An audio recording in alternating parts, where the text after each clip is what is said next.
เป็นห้องนอนจีจะตกตึ๊ดสีสีนั่นต้องให้ตึ๊ดตัวเด่นนอกเลยเที่ยชิตาลิโล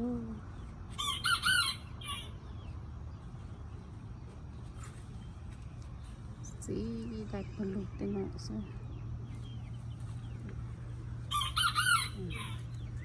สีได้ผลุเต็มหมดสิสีเจอสูงกว่าเลยเต็มหมดเที่ยnó tẩu siêu chả có cua chụp bộ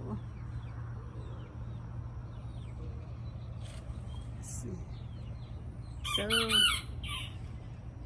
như tận nó chỉ chơi nó lo chỉ sống cổ tổ cái này cái tôi ta cuộc sống nhá đời cuộc sống chỉ trong liều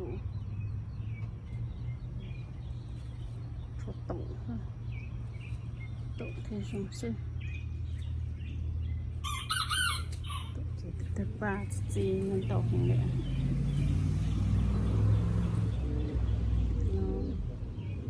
tên không nói chuyện